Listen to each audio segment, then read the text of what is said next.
Homemade goodies at Christmas are one of my favorite gifts to give. And fortunately, our food editor, Eric, came to my house and spent a whole day with me. And we made 6 fantastic cookies. And today we're going to start with his famous brownies that are amazing and his popcorn cookies. Brownies first. They're so delicious. So you start by preheating your oven to 350. You break up the chocolate, cut up the butter, put it into a bowl. Instead of using a double boiler, in a heat-proof bowl fitted over a pan of gently simmering water, we melted the chocolate and the butter. While it was melting, we greased a 9x13 baking pan. Then Eric dusted it with flour, tapping out the excess. He said this double layer of butter and flour is really important so that nothing sticks. In a medium bowl, we sifted together the flour and the cocoa, then the baking powder and the pinch of salt.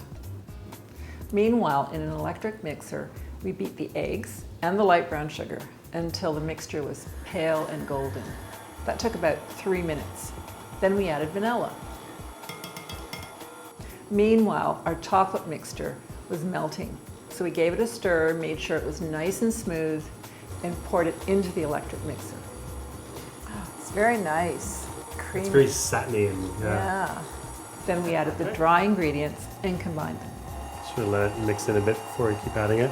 Didn't take long at all. Then we poured the batter into the pan, gently shook the pan to even it out. And here's another trick that Eric taught me. He placed the prepared pan on a baking sheet. That baking sheet helps to diffuse the heat and prevents the bottom from scorching and yields more moist, evenly cooked brownies. And I did taste the batter. I love batter. Who doesn't? Good. While the brownies were in the oven baking, we started our next cookie, popcorn cookies. Never heard of these before, but you need at least one gimmick in your repertoire every Christmas. You start by microwaving a bag of popcorn. It has to be plain, can't be buttered flavored because Eric says the butter flavor will overpower the cookie. Once you've made the popcorn, set it aside, try not to eat it, let it cool, and make your cookie batter. This is pretty typical cookie batter. Can I just keep doing all the dry? Yeah, just baking soda and salt. Yeah. I'll get the butter and sugar going here. You cream together your butter and your sugar in an electric mixer. You add your eggs, you add your vanilla, you reduce the speed to low, and you add the dry ingredients. So your dry mix here. Now the popcorn was cool, so we measured out 5 cups and saved the rest for later. We folded the popcorn into the batter with a rubber spatula, and it's important not to break up the popcorn. Keep it as whole as you can. So you drop about 2 tablespoonfuls of dough, about 2 inches apart on the cookie sheet. Eric slipped the cookies in. They only need about 12 minutes, and let the brownies keep baking. Remember last year I taught you to make your own peanut butter cups? I love anything with peanut butter in it, so why not put some peanut butter cups in these cookies? Eric didn't love the idea, so I waited till he wasn't looking and slipped a little piece into one cookie, just as an experiment. All right, he's done here. Wait a second. Something is amiss. Correct. I don't see anything amiss.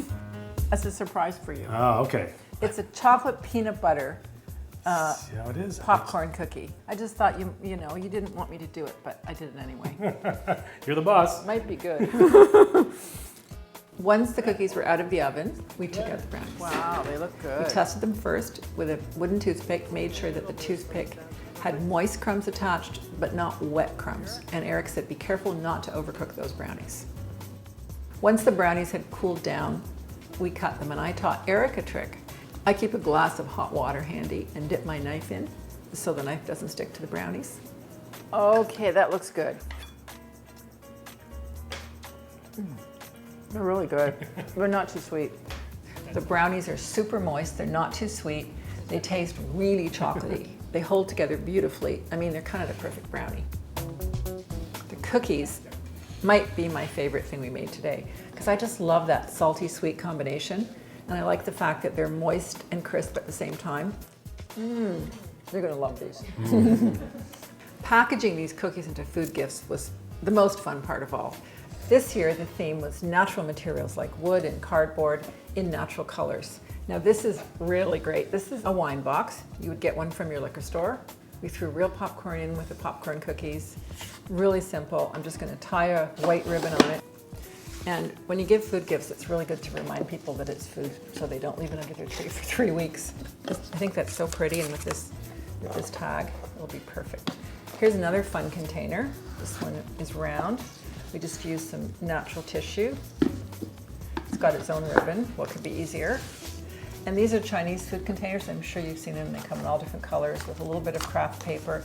And this is fun. This is a red tin. There are lots of great tins out now that are plain and useful, and they make great gifts once the cookies and brownies are gone. And all the recipes are on your screen under this video, or in the November issue of House & Home magazine, or on your iPad.